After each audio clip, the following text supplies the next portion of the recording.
Leanne here from healthfulpursuit.com, and I'm joined by Allie, who's an integrative functional medicine practitioner with a background in naturopathic medicine. She's a registered and licensed dietitian and certified diabetes educator, a renowned expert in the ketogenic diet. Allie has over a decade of clinical results using a unique whole foods approach to a high-fat, low-carb protocol.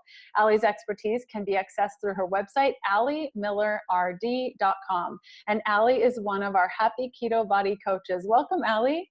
Hey, thanks for having me. Of course. So many of us have issues with our gut, from sugar cravings, the fear of ketones, making candida worse, how to deal with gas, bloating, digestive problems, constipation, diarrhea, IBS flares. Our goal today is to run through gut issues and provide you with a couple of food sources of gut support to get you going.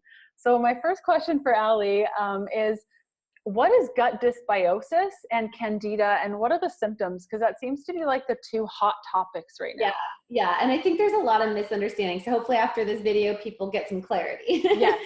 So dysbiosis is when the gut is in a state of imbalance. So we can be symbiotic or dysbiotic.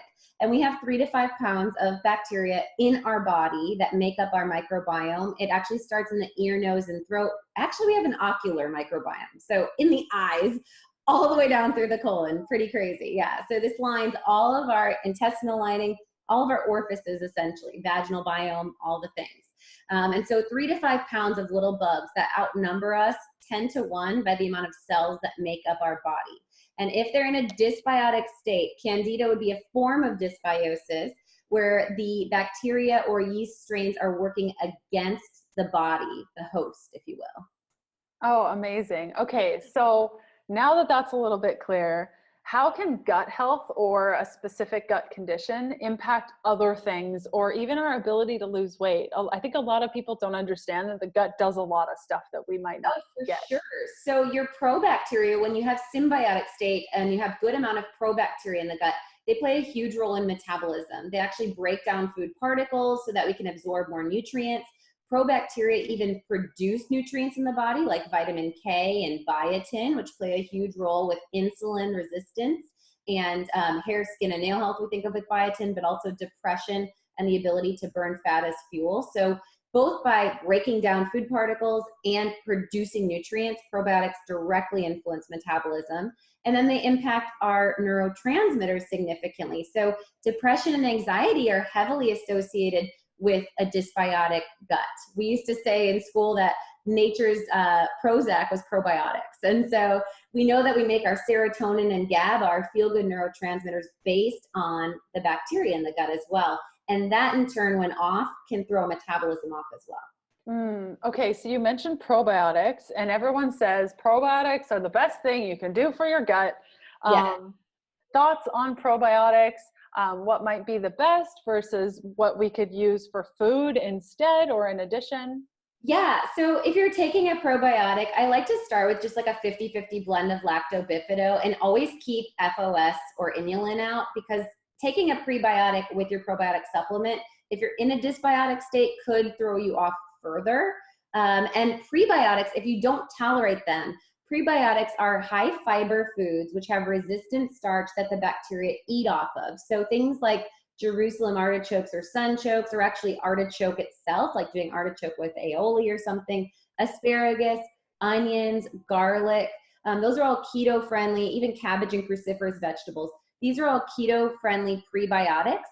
And if your body doesn't respond favorably to them, that likely means you're in a dysbiotic state. So you may need to go forward with more of like a gut cleanse to then re-inoculate the good. Same goes with eating probiotic foods. So like kombucha, a lot of people are scared of drinking that in the keto space because of the sugar, but a lot of it's fermented off, and you can get like a cup of a low sugar kombucha at less than 6 grams of total carbohydrate. And having that with a very low carb meal is definitely going to keep you still keto strong. So that's an option, as is cultured dairy, as is cultured vegetables like sauerkraut, kimchi. All of these are great options. And again, slow and steady in your introduction. And that can be a way to kind of challenge to see if you benefit from more. That means you're in a sterility state. If you do well and tolerate, then you're probably already in a symbiotic state, but can't hurt to have more. Amazing. Yes. And there are so many things to understand about gut health that it's impossible to drop all the knowledge bombs in a 2-minute video.